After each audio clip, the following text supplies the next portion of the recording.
Hello guys, welcome back to the channel. तो कल हमने डिस्कस किया था about whatever it is Gauss theorem. हाँ, हमने गॉस थ्योरम के बारे में डिस्कस किया था। गॉस थ्योरम क्या होती है, इलेक्ट्रिक फ्लक्स क्या होता है, तो कल हमने ये डिस्कस किया था। तो let's move on to the next topic of our chapter, जिसका नाम गॉस थ्योरम है, या फिर तुम उसको टॉपिक भी बोल सकते हो, क्योंकि ये एनसीईआरटी के अकॉर्डिंग एक चैप्टर के अंदर का ही पार्ट है, कुछ अलग से नहीं है कुछ है। ठीक है, तो अब लोग हम आ जाते हैं अपनी मोस्ट इम्पॉर्टेंट चीज़ पे, जिसका नाम है application of Gauss theorem. Gauss theorem की एप्लीकेशंस, इसमें टोटल हमें 3 एप्लीकेशंस पढ़नी है। पहली एप्लीकेशन तुम लोगों के सामने लिखी हुई है, ये है अबाउट लाइन चार्ज के बारे में। दूसरी एप्लीकेशन हमारे पास है एक शीट के बारे में। तीसरी एप्लीकेशन हमारे पास है एक शेल के बारे में। तो आज के लेक्चर में हम लोग पहले की दोनों एप्लीकेशन को डिस्कस करेंगे और समझेंगे क्या है। बाकी भाई देखो, डेरिवेशंस हैं और ये इम्पॉर्टेंट भी हैं, ये आती हैं। और जो शीट वाली डेरिवेशन है ये ज़्यादा इम्पॉर्टेंट है, ज़्यादा इम्पॉर्टेंट है। क्यों ज़्यादा इम्पॉर्टेंट है तुम्हें समझ में आ जाएगा, मैं तुम्हें समझाऊंगा जब मैं इसके बारे में डिस्कस कर रहा हूँ। चलो, ये शेल वाला हम नेक्स्ट लेक्चर में देख लेंगे, इतना कुछ खास नहीं है। ये आता है 5 में से क्वेश्चन में कभी कभी आ जाता है, but that is not a very big deal. तुम देखोगे कि ये शेल वाला और ये पॉइंट वाला, देखो पॉइंट भी तरीके से शेल ही बना रहा है। शेल मतलब क्या होता है, स्फेरिकल। तो स्फेरिकल गॉसियन सरफेस की डेरिवेशन सेम ही होती है, बट इस केसेस में गॉसियन सरफेस फेयर नहीं है। इन दोनों केसेस में Gaussian surface is not spherical, Gaussian surface is cylindrical. देखो, अब गॉसियन सरफेस क्या होती है, पहले थोड़ा रिवीजन। गॉसियन सरफेस ये एक इमेजिनरी सरफेस होती है, imaginary surface which encloses a charge or a group of charges। जो किसी भी एक चार्ज को सिंगुलर या फिर किसी ग्रुप ऑफ चार्जेस को एनक्लोज करे, उसको हम लोग बोलते हैं गॉसियन सरफेस। ये हमारी गॉसियन सरफेस। तो इस केस में जो चार्ज है वो है हमारे पास लाइन चार्ज। ठीक है, मैंने एप्लीकेशन का नाम भी लिखा है, electric field due to a line charge. Line charge मतलब क्या होता है कि एक लाइन ऐसी रखी हुई, ठीक है, उस पर बहुत सारे चार्जेस बिठा रखे हैं मैंने ऐसे करके। अब हम सिंगुलर चार्ज के भ्रम से बाहर निकल जाओ, अब हमें मल्टी चार्जेस पढ़ने हैं। ठीक है, अब ये चार्जेस रखे हैं ऐसे, इनकी वजह से इलेक्ट्रिक फील्ड कहाँ कहाँ निकलेगी, ऐसे ऐसे ऐसे। ठीक है, इस तरीके से इनकी इलेक्ट्रिक फील्ड निकल रही होगी, तुम्हारी तरफ भी जा रही होगी, जिस टैबलेट में मैं लिख रहा हूँ इस टैबलेट के बाहर भी आ रही होगी, मतलब 3D शेप में जा रही होगी।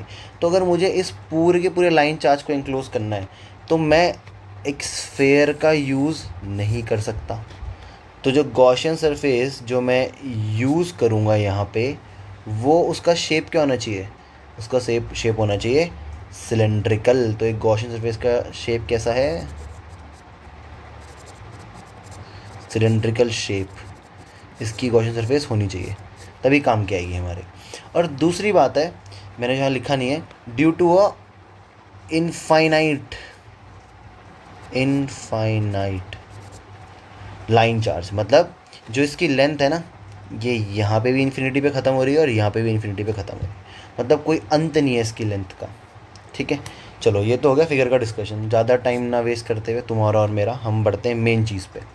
अब भाई एक लाइन चार्ज रखा हुआ है, उसको जो गॉसियन सरफेस इंक्लोज कर रही है वो सिलेंडर है। अब एक सिलेंडर के 2 पार्ट होते हैं, एक होता है उसका कर्व्ड सरफेस एरिया, एक उसका होता है सर्कुलर, अच्छे से लिख लेते हैं, सर्कुलर टॉप प्लस बॉटम। तुम्हारे घर के सिलेंडर की बात नहीं कर रहा हूँ मैं, ठीक है। जो सिलेंडर हमारा मैथ्स का होता है ऐसा बनता है, बना भी रखा है मैंने यहाँ पे। इसके ये 2 क्या होते हैं, सर्कुलर टॉप एंड बॉटम, और ये क्या होता है, कर्व्ड सरफेस एरिया, घूमता है। अपने पास तुम्हारे पास कोई भी एक शीट पड़ी होगी ना, पेपर पड़ा होगा, उससे तुम लोग बना सकते हो सिलेंडर, उसको घुमा दो, तुम्हें दिखेगा जो उसका कर्व्ड सरफेस एरिया है वो कर्व वाला पोर्शन को कर्व सरफेस एरिया बोलते हैं, और सर्कुलर टॉप एंड बॉटम होते हैं उसके पास। तो मतलब this cylinder is consist of two portions, एक कर्व सरफेस एरिया और एक सर्कुलर टॉप एंड बॉटम। अब मैं क्यों समझा रहा हूँ ये, क्योंकि मुझे फ्लक्स निकालना है, ठीक है। तो मैं क्या लिखूँगा, यहाँ पे लिखेंगे by definition of phi E, मतलब इलेक्ट्रिक फ्लक्स की डेफिनेशन के अनुसार जो फाई ई होगा उसका फॉर्मूला होता है, मैंने लिखा है ई डी एस, ठीक है। अब ई डी एस पर मैंने क्या बताया, सिलेंडर के पास दो पार्ट है, एक उसके पास है कर्व्ड सरफेस एरिया, एक उसके पास है सर्कुलर टॉप एंड बॉटम। तो मेरे को इस सिलेंडर का जो इंटीग्रेशन करना पड़ेगा दो तरीके से करना पड़ेगा। देखो अब मैंने लिखा है ना E D S cos theta curve surface area का, फिर E D S cos theta circular, मैं सर्कुलर लिख दिया सिर्फ, सर्कुलर मैं ऐड कर देता हूँ उसमें, circular top plus bottom in दोनों का, ठीक है। नाउ अब ये वैल्यू कितनी होगी और ये वाली वैल्यू कितनी होगी, ये समस्या है मान ले। समस्या का समाधान कर लेते हैं। हमने एक एरिया वेक्टर ले लिया छोटा सा, यहाँ पे देखो मैं इसको हाईलाइट कर रहा हूँ, यहाँ का ले लिया मैंने एरिया वेक्टर, इसको मैंने डी एस बोल दिया। और इलेक्ट्रिक फील्ड पॉजिटिव चार्ज से कैसे निकलती है, आउटसाइड। अगर यहाँ पॉजिटिव चार्ज है इससे निकलेगी आउटसाइड।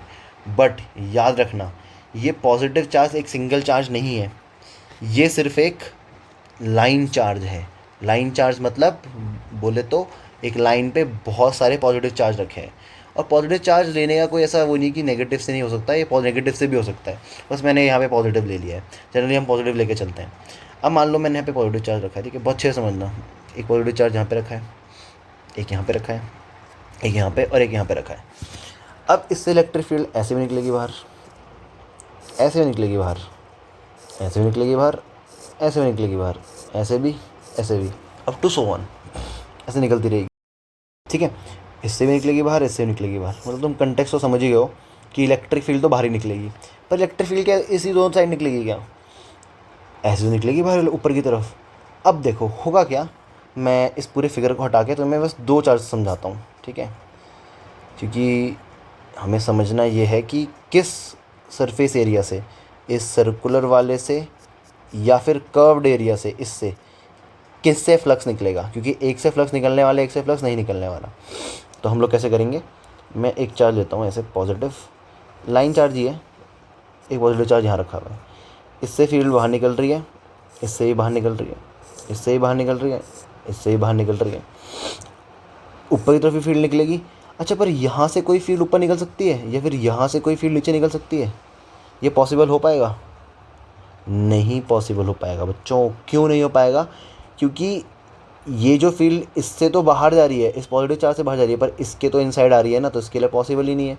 अब जो फील्ड यहाँ से बाहर जा रही है तो वो इसकी तरफ जा रही है, जो कि पॉसिबल नहीं होता, क्योंकि पॉजिटिव से तो फील्ड बाहर ही निकलती है। मतलब इधर पे कोई फील्ड एग्जिस्ट नहीं करेगी, इस वाले रीजन में, ये रीजन जो मैं रेड से कर रहा हूँ ना, इसमें कोई फील्ड एग्जिस्ट नहीं करेगी। मतलब अगर मैं इसको हटा दूँ यहाँ से, तो इस फील्ड, इस रीजन में कोई भी फील्ड एग्जिस्ट नहीं करेगी, नो फील्ड, ठीक है। तो देखो मैंने यहाँ पे की फील्ड नहीं बना रखी, सिर्फ बाहर की तरफ फील्ड बना रखी है। अब ये चार्ज से ऊपर की तरफ निकल रही है ना फील्ड, सही है निकलेगी फील्ड, बट तुम्हें मैंने क्या बताया कि ये इन्फिनिटी पे जा रहा है। तो अगर मैं यहाँ पे ऐसे इन्फिनिट चार्ज रखते हुए रहूँ तो इस इलेक्ट्रिक फील्ड को ऊपर निकलने का मौका ही नहीं मिलेगा, मतलब ऊपर भी कोई इलेक्ट्रिक फील्ड नहीं होगी। With that said, I hope तुम्हें समझ में आ गया होगा, क्योंकि वो लाइन एक्सटेंड हो रही है इन्फिनिटी तक। अगर वो लाइन इन्फिनिटी तक जा रही है तो उसके पास फील्ड कैसे निकलेगी, है ना। फील्ड तो सबसे एंड वाले पोर्शन से निकलती है। अगर एक लंबा सा लाइन चार्ज है, सबसे टॉप और सबसे बॉटम वाले जो चार्ज होंगे वही फील्ड प्रोड्यूस करेंगे, नीचे की और ऊपर की तरफ। इधर तो हर कोई कर रहा होगा प्रोड्यूस ऐसे ऐसे करके, पर टॉप एंड बॉटम पे सिर्फ टॉप एंड बॉटम के चार्जेस प्रोड्यूस कर सकते हैं फील्ड। मैं क्या बोल रहा हूँ, ये खत्म ही नहीं हो रहे कभी चार्ज, इन्फिनाइट पे जा रहे हैं। अगर इन्फिनाइट पे जा रहे हैं तो क्या, इनका कोई एंड नहीं है, कोई एंड नहीं है मतलब कोई फील्ड भी नहीं होगी। तो मतलब जो सर्कुलर टॉप एंड बॉटम है इसकी वजह से तो फील्ड है, पर इसकी वजह से कोई फील्ड नहीं है, ज़ीरो फील्ड है। तो इसकी वजह से जो फील्ड आएगी वो ज़ीरो हो गई। तो मतलब जो पूरा का पूरा फ्लक्स है इस पूरे लाइन चार्ज का, से कौन प्रोवाइड कर रहा है, इसका कर्व्ड सरफेस एरिया, ठीक है। तो मतलब हम इस सर्कुलर टॉप एंड बॉटम को क्या कर लेंगे, इस सर्कुलर टॉप एंड बॉटम को हम लोग रेड से कवर कर लूँगा मैं, मतलब no flux through circular top plus bottom.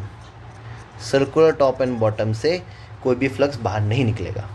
Got it. अब आगे बढ़ते हैं। दूसरा हमारे पास आता है कि जो ये फ्लक्स है कितना होगा ये। अब मैं करूँगा इसी को बाहर निकाल देंगे, इंटीग्रेशन तुम लोग आते ही तुम तेज बच्चे हो। अब मैंने क्या बोला तुम लोगों को, ये आ चुका है, ऐसे करके लिख लेते हैं साइड में, ये आ चुका है ds और ई मैंने बाहर निकाल दिया। भाई अगर ये सिंपल इंटीग्रेशन होता, मैं फिर से भी बोल रहा हूँ, अगर ये ऐसा होता तो मैं इसको लिखता ऐसे, पर ये क्या है, ये एक लाइन इंटीग्रल है। ये बोल रहा है भाई देख क्या फिगर कौन सी है, उसने बोला भाई देख के क्या आना बाबूजी, फिगर तो यहाँ लिखा है कर्व्ड सरफेस एरिया, और किसका कर्व्ड सरफेस एरिया, सिलेंडर का। तो सिलेंडर का कर्व्ड सरफेस एरिया क्या होता है, ये होता है 2πr/L।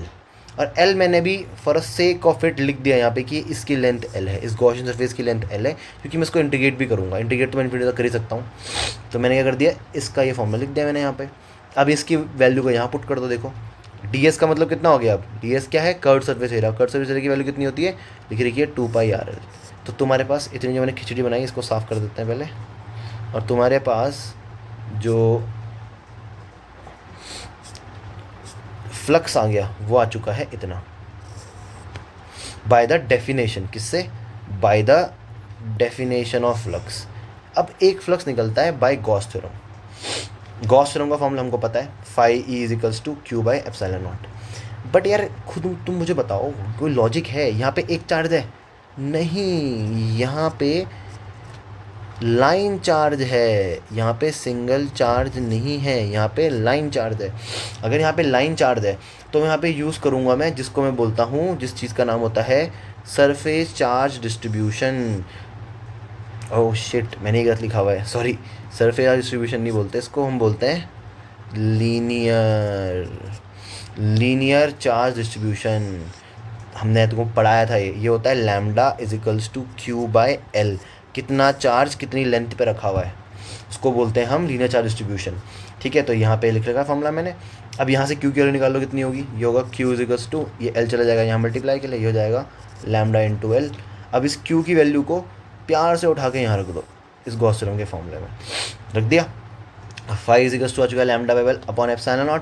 इक्वेशन नंबर 2, भाई ये भी फ्लक्स है मेरी नज़रों में, तो मैं इसको भेदभाव नहीं करूँगा, ये भी फ्लक्स है, और बेचारा ये भी फ्लक्स था, मतलब ये भी फ्लक्स है पूरा का पूरा, और ये भी पूरा फ्लक्स है। तो अगर ये दोनों फ्लक्स हैं तो दोनों को मैं कर सकता हूँ, कंपेयर कर सकता हूँ बच्चा। तो यही कंपेयर कर दिया मैंने, यहाँ से λ/L/ε0, देखो L से L कैंसिल आउट। मैंने क्या बोला था, भले ही मैं यहाँ पे इसको इन्फिनाइट बोल के लेंथ L ले रहा था, मैं कर रहा था हिपोक्रेसी, है ना मतलब मजाक कर रहा हूँ, हिपोक्रेसी मतलब मैंने पहले बोल तो दिया कि इन्फिनिटी है देखो ये, पर फिर मैं बोल रहा हूँ उसकी लेंथ L है। मैं ऐसा क्यों बोल रहा हूँ, क्योंकि लेंथ तो वहाँ पे इक्वेशन में ही नहीं है ना बच्चा, इक्वेशन से ही हट जा रही है लेंथ। तो लेंथ तुम चाहे L इन्फिनिटी लो, चाहे तुम L 10 सेंटीमीटर लो, चाहे तुम L 10 किलोमीटर लो, क्या ही फ़र्क पड़ने का, की फ़र्क पैदा है, कुछ फ़र्क नहीं पड़ता। ठीक है, तो हम लोगों का ये आ चुका है आंसर। ठीक, तो ये हमारे पास आ गया है, इसको बोलते हैं इलेक्ट्रिक फील्ड। मैं तुम्हें क्या बता रहा था, कल ही मैं तुम्हें समझाया था ऊपर, आई थिंक ये रहा, मैं तो ये वाला पोर्शन बताया था ना। अब इतना तुम्हें याद तो होगा नहीं, बट फिर भी मैंने बोलता मुझे फ्लक्स से अगर फोर्स पे जाना है तो इलेक्ट्रिक फील्ड से होते हुए जाना पड़ेगा, और लिखवाया था ना मैंने, ये मोस्ट इंपॉर्टेंट क्वांटिटी है। तो देखो मैं यहाँ भी क्या कर रहा हूँ, एप्लीकेशन में भी मेरे को फ्लक्स नहीं निकालना है, मुझे इलेक्ट्रिक फील्ड निकालनी है। भाई इलेक्ट्रिक फील्ड कितनी है due to a line charge, इतनी आ रही है electric field due to a line charge, ये रही भाई साहब हमारे पास, ये रही भाई साहब आ गई। ठीक है, गॉट इट, समझ में आ गया। अब हम आते हैं दूसरे एप्लीकेशन पे, ये तो बहुत सिंपल है। ठीक है, अब ये थोड़ा टिपिकल भी क्या बोलूँ मैं इसको, ठीक ही है, इतना हार्ड भी नहीं है। देखो होता क्या है, इसमें मैंने फिगर ही लगा रखी है, क्योंकि मेरे इतनी अच्छी ड्राइंग तो है नहीं कि मैं तुम्हारे लिए ड्राइंग बनाते रहूँ, फिगर मैंने नेट से चिपी है ये। ठीक है, अब क्या है, यहाँ पे एक शीट है। अब शीट पहले तो मैं रफ में समझा देता हूँ, यहाँ पे रफ ये रहा, ये शीट है ऐसे करके। ठीक है, इस शीट पे ना ऐसे चार्जेस पड़े हुए हैं, और मैं पॉजिटिव चार्ज ही क्यों ले रहा हूँ, क्योंकि पॉजिटिव चार्ज से फील्ड ना बाहर निकलती है, तो मेरे को ना थोड़ा इजी लगता है समझाना, और बुक्स में भी यही होता है। और अभी मैं इससे ना एक गॉसियन सरफेस पास करा देता हूँ ऐसे करके, तो तुम एक पेपर लो, उसके बीच से अपना हाथ पास करा दो, वो गॉसियन सरफेस हो गई। अब जो ये शीट है ना, ये इधर से भी इन्फिनिटी जा रही है, इधर से भी इन्फिनिटी जा रही है, इधर से भी इन्फिनिटी, इधर से भी इन्फिनिटी, मतलब एक चारों तरफ से बढ़ने पे लगी हुई है इन्फिनिटली। ठीक है, तो अब ऐसी कोई शेप तो है नहीं जो इन्फिनिटी वाली शेप को अपने अंदर इनक्लोज कर दे, पर यह है कि जब मैंने गॉसियन सरफेस ऐसी बनाई ना सिलेंड्रिकल, हमने सिलेंड्रिकली क्यों बनाई? तुम बोलोगे सर स्क्वायर क्यों नहीं बना दी, इसके बाहर से स्क्वायर बना देते। बच्चा ये शीट बढ़ने पे लगी हुई है, अगर ये शीट बढ़ने पे लगी हुई है इसका मतलब क्या है, इसका कोई अंत नहीं है शीट का। उसके बाद अगर इस शीट का कोई वो नहीं है, अंत नहीं है इसका, तो उसका हम कैसे इसको इनक्लोज करेंगे? तो हम इसके छोटे से पार्ट को, मतलब ये जो चार्ज है ना जो उसके अंदर, इसके पेट के अंदर फंस गया, सिलेंडर के पेट के अंदर, इसको हम लोग इनक्लोज कर लेंगे। फिर इसको क्या करेंगे हम लोग? इंटीग्रेट। हमारे पास एक बहुत अच्छा टूल है मैथ्स का, बहुत गंदा भी तुम्हें लगेगा जब पढ़ोगे 12th में। इंटीग्रेशन मैथ्स में बेकार होता है ना सॉल्व करने के, लंबे लंबे क्वेश्चन होते हैं, बट ये बहुत अच्छा टूल है। ये क्या करता है, किसी भी छोटी सी चीज़ को तुम ले लो, उसको पूरे सरफेस पे इंटीग्रेट कर देगा। Easy easy. अब समझते हैं क्या हो रहा है एक्चुअल में। मैं तुम्हें रफली समझा दिया है क्या होता है। अब हम आगे बढ़ते हैं, ठीक। अब मेन फिगर पे आ जाते हैं, जल्दी जल्दी करेंगे इसको। देखो यहाँ पे हमारे पास एक प्लेन शीट ऑफ चार्ज है, यहाँ लिखा हुआ है फिगर में। मैंने शीट के अंदर से सिलेंडर पास करा दिया। अब क्या होगा, मैं क्या तुम्हें पहले भी समझा रहा था, ये शीट ना इन्फिनाइट है। देखो यहाँ मैंने लिखा है infinite plane sheet of charge. अगर ये इन्फिनाइट है ना, मतलब इधर से भी इन्फिनिटी पे जा रही है, इधर से भी इन्फिनिटी पे जा रही है, इधर से भी इन्फिनिटी पे जा रही है, इधर से भी इन्फिनिटी पे जा रही है, तो इलेक्ट्रिक फील्ड इधर से बाहर तो निकल ही नहीं पाएगी। ठीक है, चलो मैं मान लेता हूँ निकल भी जाए, अगर वैसे निकल नहीं पाएगी, पर मान लेते हैं कि इलेक्ट्रिक फील्ड इधर भी जा रही है, इलेक्ट्रिक फील्ड इधर भी जा रही है, इलेक्ट्रिक फील्ड इधर भी जा रही है, इलेक्ट्रिक फील्ड इधर भी जा रही है, चारों तरफ जा रही है इलेक्ट्रिक फील्ड। ठीक है, अब मैं यहाँ पे छोटा सा एक और पैच ले लेता हूँ, ये वाला, इससे आ रही है इलेक्ट्रिक फील्ड, ये एरिया वेक्टर हो गया ds।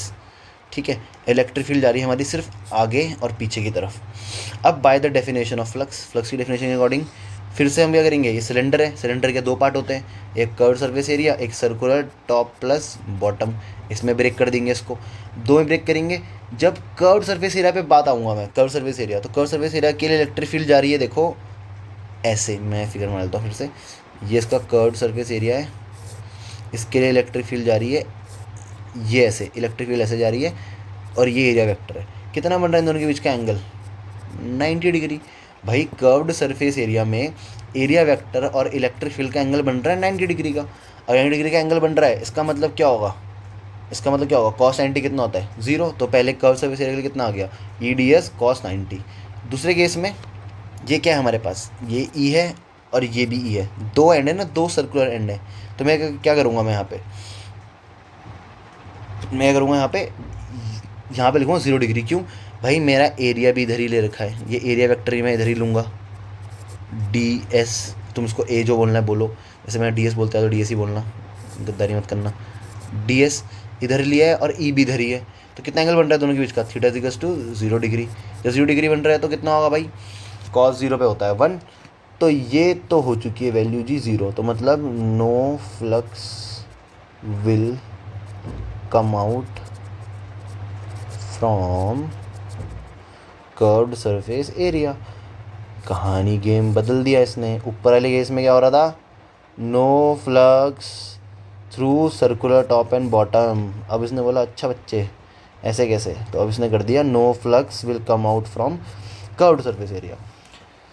तो भाई ये हमारे पास फ्लक्स आ गया। बट फ्लक्स एक स्केलर क्वांटिटी होती है।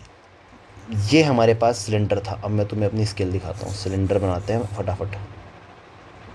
जी सॉरी, ये तो पोपट हो गया।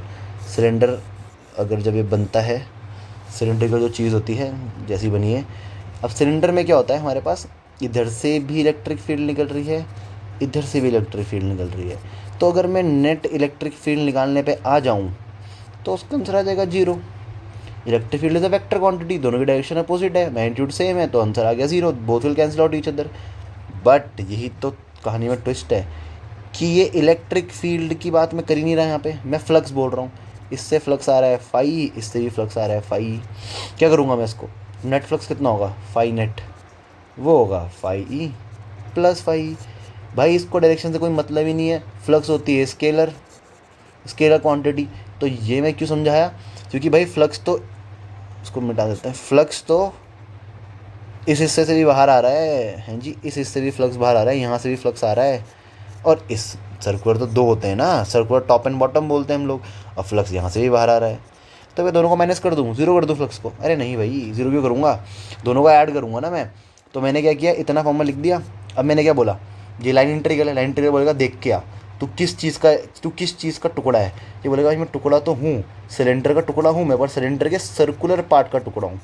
और सर्कुलर पार्ट का एरिया क्या होता है बच्चों, 4πr²। और दो एरिया हैं ऐसे, एक आगे का एक पीछे का, तो 2πr²। तो मैंने यहाँ 2πr² क्यों लिखा है, इसकी वजह से लिखा है। Got it. तो ये बन गई पहली equation by the definition of flux. अब आते हैं गॉस थ्योरम के अकॉर्डिंग। ये रही हमारी प्यारी सी Gauss theorem, Q by epsilon naught. पर क्या एक चार्ज रखा है क्या मैंने यहाँ पे, ये तो बेवकूफ़ जाएगी ना एक चार्ज बोलना। मैंने एक चार्ज थोड़ा रखा है यहाँ पे, मैंने तो यहाँ पे बहुत सारे चार्जेस रखे हैं, है ना। मैंने एक चार्ज कोई रखा है यहाँ पे, तो मैंने शीट पे चार्ज रखे हैं, शीट पे चार्ज, शीट पे चार्ज, शीट पे चार्जेस रखे हैं। इसका मतलब क्या है मेरे इस लाइन का मतलब, कि मैंने सरफेस पे चार्जेस रखे हैं, लाइन पे ही रखे मैंने, सरफेस पे रखे। तो मैं क्या यूज़ करूँगा, मैं यूज़ करूँगा SCD, सरफेस चार्ज डिस्ट्रीब्यूशन। इसका मतलब होता है sigma is equals to Q upon A, area. कौन सा एरिया है, चार्ज किस एरिया पे रखे हुए हैं, ये सर्कुलर एरिया पे रखे हुए हैं।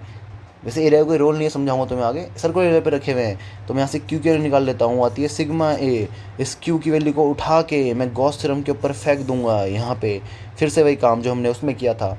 यहाँ पे इसे रख दिया मैंने, हो गया sigma πr² bye epsilon not. Equation number 2 बन चुकी है। अब ये भी मेरे नज़रों में फ्लक्स है, और ये ऊपर वाला भी मेरी नज़रों में फ़्लक्स था। अगर ये दोनों मेरी नज़रों में फ़्लक्स हैं, तो मैं इनसे भेदभाव करने वाला मैं कौन होता हूँ, मैं तो इनसे भेदभाव करूँगा ही नहीं ना। मेरी नज़रों में दोनों के दोनों फ़्लक्स हैं। अगर मेरी नज़रों में ये भी फ़्लक्स है और ये भी फ़्लक्स है, तो दोनों क्या करूँगा, अरे कंपेयर करेंगे भाई, कंपेयर कर दो। देखो πr² से πr² को हमने निस्त नाबूद कर दिया, उसको काट डाला हमने। तो भाई अगर मैं यहाँ πr² नहीं भी लिखता, लिख देता सिर्फ A, यहाँ पे सिर्फ मैं लिख देता πr² ना लिख के, सिर्फ मैं यूज़ करता यहाँ पे A, ये 2A होता, ये A होता, फिर भी A से A कट जाता।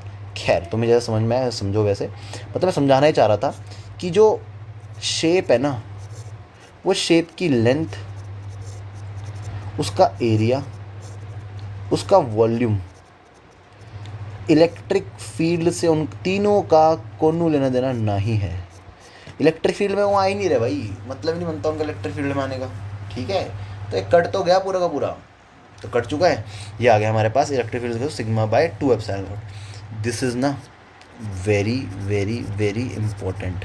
मैं क्यों बोल रहा हूँ वेरी वेरी इंपॉर्टेंट, ये मैं जिस तुम्हें कैपेसिटेंस में पढ़ा रहा हूँ ना, कैपेसिटेंस चैप्टर में जो तुम्हें पढ़ा रहा हूँ मैं, तब तुमको रियलाइज़ होगी कि क्यों इंपॉर्टेंट है ये। भाई कैपेसिटेंस में पता है क्या होता है, मैंने यहाँ लिखे नहीं उसके नोट्स में, वो तुम्हें मैं ऐसे ही पढ़ाऊँगा। मैं पहले नोट्स अब नहीं बनाने वाला, पढ़ाते पढ़ाते बनवाऊँगा, ईजी हो ज़्यादातर, और तुमको समझ में भी अच्छे से आएगा। अब होगा क्या, कैपेसिटेंस में ना हमारे पास क्या होता है, कैपेसिटेंस का शेप ऐसा होता है, एक प्लेट होती है और कैपेसिटेंस एक प्लेट ही होती है, इसे कैपेसिटर बोलते हैं। यहाँ पे रखे होते हैं पॉजिटिव चार्जेस, यहाँ पे रखे होते हैं नेगेटिव चार्जेस, और एक प्लस क्यू होता है एक माइनस क्यू होता है, बराबर ही होते हैं। मतलब दोनों में जो चार्ज डिस्ट्रीब्यूशन है ना, अगर इसमें सिग्मा है क्योंकि सरफेस है ये, और इसमें भी सिग्मा है, तो दोनों में बराबर ही चार्ज डिस्ट्रीब्यूशन होगा, बस साइन नेगेटिव होगा। तो वहाँ पे जो इलेक्ट्रिक फील्ड प्रोड्यूस करता है ना ये प्लेट और ये प्लेट, उसको ये बोलते हैं, आधा नीचे ये। तो ये तुम्हारा वहाँ डायरेक्टली यूज़ होगा। मैं इसलिए बोल रहा हूँ कि ये जो पैरेलल प्लेट वाला है ना तुम्हारे पास, due to infinitely plane sheet of charge, ये मोस्ट इंपॉर्टेंट डेरिवेशनों में से एक है, क्योंकि इसका यूज़ कैपेसिटेंस में है, धड़ल्ले से यूज़ होगा। मैं तुम्हें कैपेसिटेंस जस्ट पढ़ाऊंगा गॉस थ्योरम के बाद, पोटेंशियल तो छोटा सा चैप्टर है, उसको पढ़ाएंगे, कैपेसिटेंस पढ़ाऊंगा ना, तो तुम्हें फिर रिवाइज कराऊंगा ये चीज़ में। तो don't you worry about anything else, ठीक है। तो समझ लेना क्या करना है। हम लोगों ने अभी हमने एप्लीकेशन में किसके, गॉस थ्योरम की एप्लीकेशन में हमने दो चीज़ें तो क्लियर कर दी। एक हमने पढ़ लिया लाइन चार्ज, या फिर इसको हो सकते हैं लीनियर चार्ज डिस्ट्रीब्यूशन, जो हमने फर्स्ट चैप्टर में पढ़ा था। और एक हमने कर लिया शीट, या फिर इसको सरफेस चार्ज डिस्ट्रीब्यूशन के बारे में पढ़ लिया। लैम्डा और सिग्मा के टर्म्स में किसका फॉर्मूला निकाल दिया, इलेक्ट्रिक फील्ड का फॉर्मूला निकाल चुके हैं, ठीक है। तो ये तुम्हारा पोर्शन हो गया मेरी नज़रों में समाप्त। शेल तो बेकार चीज़ है, पढ़ लेंगे उसको हम, कुछ खास नहीं है। तो एप्लीकेशन में हम दोनों चीज़ें पढ़ ली हम लोगों ने, और इन दोनों में एक चीज़ कॉमन है कि हम जो सरफेस लेते हैं ना, यहाँ पे जो गॉसियन सरफेस यूज़ करते हैं, वो होती है, दोनों केसेस में है वो सिलेंड्रिकल। तो यहाँ लिख देंगे, इसमें एक कॉमन पॉइंट दोनों में क्या है कि GS गॉसियन सरफेस होती है सिलेंड्रिकल, ऐसे पढ़ते हुए चलोगे तुम्हें कभी भूलोगे नहीं, डेरिवेशन करने की जरूरत ही नहीं पड़ेगी। भाई करना कुछ नहीं है, दो फॉर्मूले हमने पढ़े हैं फ्लक्स के ऊपर से। एक फॉर्मूला हमने पढ़ा है इलेक्ट्रिक फील्ड फ्लक्स का, जो उसका पर्सनल पर्सनल फॉर्मूला है उस फ्लक्स का, वो हमने पढ़ा है इलेक्ट्रिक फील्ड का पर्सनल फॉर्मूला। उसका पर्सनल फॉर्मूला ये रहा, ये पढ़ा हम लोगों ने। उसके बाद हम लोगों ने गॉस थ्योरम आई, गॉस थ्योरम ने और सिंप्लीफाई किया, उसका ये फॉर्मूला पढ़ा हम लोगों ने, ये उसका फॉर्मूला। तो दोनों को कंपेयर तो करना है। और एक चीज़ अगर तुम समझ जाओगे कि भाई एरिया वेक्टर क्या होता है, एरिया वेक्टर सॉरी, और ये लाइन इंटीग्रल क्या होता है, ये जो सिंबल है, ये गंदा सिंबल ds, ये बोलता है भाई शेप देख क्या हो क्या है। अगर शेप है, शेप हमारे पास सिलेंड्रिकल थी, सिलेंड्रिकल के भी दो पार्ट थे, कर्व्ड सरफेस एरिया और सर्कुलर टॉप एंड बॉटम। ये बोलता है देख क्या हो, चेक करो भाई, अगर ये है तो लिख दो 2πrl, और ये है तो लिख दो πr² इंटू 2। बस एज सिंपल एज दैट, कुछ ज़्यादा हार्ड नहीं है। एक बार इसको तुम रिवाइज करोगे ना खुद से भी, यू विल अंडरस्टैंड। तो कल हम लोग करेंगे, देखो मैंने नेक्स्ट भी नोट में लिखा होगा, शेल करेंगे, शेल। शेल के बाद हमारे पास कोई टॉपिक है, इलेक्ट्रिक पोटेंशियल हाँ है, उसके बाद 2-3 चीज़ें हमारे पास और हैं। चलो ये तो मैंने नोट्स बनाए रखे हैं, इसे समझाऊंगा। खैर अब हम करेंगे, कल करेंगे शेल और करेंगे इलेक्ट्रिक पोटेंशियल वाला चैप्टर शुरू। इसको मैंने नहीं लिखा है, तुम्हारे सामने डिराइव कराऊंगा इसको मैं, बहुत ईजी है।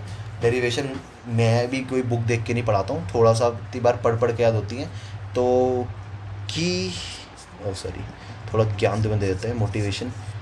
की टू सक्सेस क्या लिखना, बड़ी बहुत बड़ी बात हो जाएगी। Key to learning derivation is first है, तो कीज कर लेते हैं। कंसेप्ट क्लैरिटी, एक कंसेप्ट की क्लैरिटी होनी चाहिए। दूसरा है प्रैक्टिस, इसके बिना तो कुछ नहीं हो सकता भाई। जितनी बार तुम प्रैक्टिस करोगे उतना। कंसेप्ट क्लैरिटी तुम्हें मैं करवा रहा हूँ सॉल्व, प्रैक्टिस तुम्हें मैं नहीं करा सकता ना। प्रैक्टिस मेरे हाथ में थोड़ा ना तुम्हारी प्रैक्टिस कराने की, तुम्हें प्रैक्टिस कैसे करवानी है। प्रैक्टिस तुम लोगों को खुद ही करनी है। जितना तुम प्रैक्टिस करते रहोगे तुम्हारा उतना कंसेप्ट ये होता रहेगा, कंसेप्ट और क्लियर होते रहेंगे। तो वही है, बेसिक से लेके चलोगे सब कुछ ठीक होगा, अदरवाइज़ तो तुम जो भी करना है कर लो। ठीक है, चलो विद दैट सेड अब मिलते हैं कल नेक्स्ट लेक्चर में, जो होगा electric field due to a shell, and हम स्टार्ट करेंगे इलेक्ट्रिक पोटेंशियल। बहुत इजी इलेक्ट्रिक पोटेंशियल है, और जितना ये इजी है ना उतना ही ये बच्चों इम्पॉर्टेंट भी है। बहुत मतलब मोस्ट इम्पॉर्टेंट तुम बोल दो, अल्ट्रा इम्पॉर्टेंट, प्रो मैक्स तुम बोल सकते हो उसको। क्यों? ये पूरी फाउंडेशन है किसकी, फाउंडेशन ऑफ करंट, अरे भैया करंट इलेक्ट्रिसिटी। बताया था ना इलेक्ट्रिसिटी के दो टाइप होते हैं, स्टैटिक और करंट। तो करंट इलेक्ट्रिसिटी की फाउंडेशन है। ठीक है, चलो with that said okay tata bye bye, revise करो अच्छे से, और कोई डाउट्स हो you can ask any time.